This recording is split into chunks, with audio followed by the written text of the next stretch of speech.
नमस्कार दोस्तों, आज तक आपने भगवान महाकाल की भस्म आरती तथा मंदिर में होने वाले अभिषेक पूजन के बारे में कई बार पढ़ा, देखा अथवा सुना होगा। लेकिन आज मैं आपको पंडित राघव शर्मा के साथ इस मंदिर के एक ऐसे अद्भुत व अनजाने सच के बारे में बताने जा रहा हूँ जिसे जानकर आप हैरान रह जाएंगे। आमतौर पर हम सभी भगवान महाकाल की पूजा अर्चना को नित्य नैमित्तिक क्रम मानते हैं, लेकिन क्या आपको पता है तीनों लोकों के स्वामी भगवान महाकाल की पूजा अर्चना करने के लिए पुजारियों को भी अनुमति लेना पड़ती है। आखिर ऐसी कौन सी शक्ति है जिसकी आज्ञा के बिना पुजारी मंदिर में प्रवेश नहीं कर सकते हैं? आखिर क्या है यह रहस्य? यह बताने के लिए हमारे साथ हैं महाकालेश्वर मंदिर के मुख्य पंडित महेश पुजारी जी, जो हमें शिवगण और उनके पूजन का महत्व बताएंगे। पुजारी जी बताइए, क्या है शिवगणों का ज्योतिर्लिंग की पूजन परंपरा में महत्व? महाकालेश्वर मंदिर की एक परंपरा है और उसी परंपरा के अनुसार जो भस्म आरती होती है, जब द्वार भगवान के खोले जाते हैं तो उसमें हमें जो पुजारी परिवार है उन्हें गणों से आज्ञा लेनी पड़ती है और आज्ञा लेकर ही भगवान के मेन द्वारों को खोला जाता है। तो एक परंपरा अनुसार जब 4 बजे द्वार खोले जाते हैं, उसके पूर्व जो वीरभद्र हैं, जो उनके विशेष गण हैं, जिनको भगवान ने अपने बालों से, जटा से एक बाल निकाल कर डालकर फेंका जमीन पर, उसको उनकी उत्पत्ति हुई है, उन वीरभद्र को पूजा का महत्व दिया है। तो इसलिए पुजारी सबसे पहले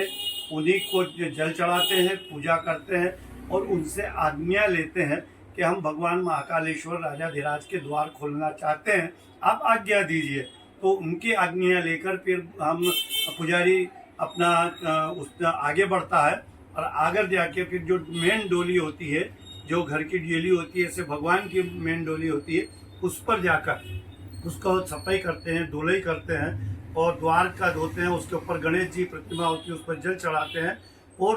भगवान के द्वार का ताला खोलते हैं। ताले और द्वार खोलने से पूर्व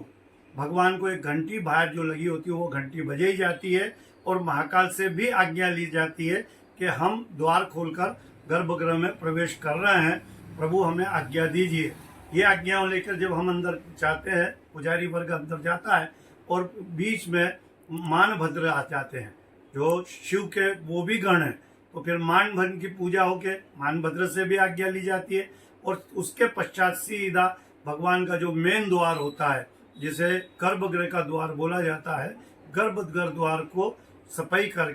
करके उनको भी इसी प्रकार से जल चढ़ाया जाता है और धुलाई की जाती है और धोने के पश्चात और उसके बाद द्वार खोलते हैं। द्वार खोलने के बाद अंदर जो गर्भगृह की घंटी होती है वो बजाई जाती है और उसके पश्चात भगवान की पूजन और पूजन के पश्चात कपूर आरती और कपूर आरती के पश्चात आम भक्त का अंदर गर्भगृह में या गर्भगृह के बाहर नंदी हाल में आना प्रारंभ होता है और उसी के बाद में भस्म आरती की पूजा की प्रक्रिया जो होती है वो प्रारंभ होती है। इसी के साथ साथ जो ये महापूजा होती है, इसमें जो गणों का जो हमने आपको जो अभी जो बताया है कि गण की आज्ञा लेना बहुत जरूरी है, ये केवल महाकालेश्वर मंदिर और उज्जैन में ही ऐसी प्रथा है और यहीं किया जाता है। जब भगवान की भस्म आरती पूर्ण हो जाती है, जब पूर्ण होती है उसके बाद जब उनके आरती है, घंटाल है, डमरू है, जान है, ये सब भगवान के जो मेन पवित्र पाठ होता है उस पर रखे होते हैं, तो उसके पश्चात भी प्रथम और अंतिम कड़ी में भी गणों की पूजा की जाती है, जिसके अंदर सभी गणों का नाम लिया जाता है। वान, रावण, चंडिश्च, नंदी, भृंगी, जटाधर, सदा शिव प्रसादेन सर्वे गंधन्तु शाम्भवा। इस तरह का ये मंत्र बोल के जितने भी गण हैं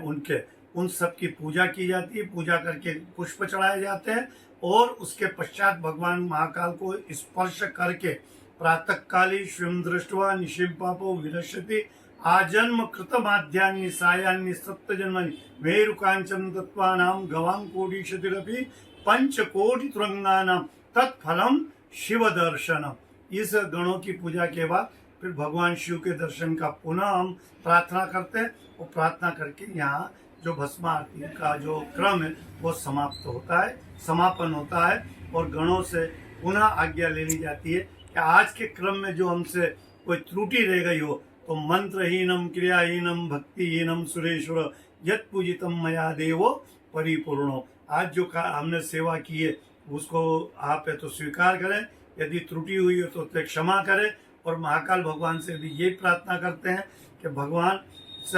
कि जितने भी भक्त हैं भोलेनाथ के वो सब सुखी रहे, समृद्ध रहे, ऐसी प्रार्थना करके इस आरती का समापन कर दिया गया।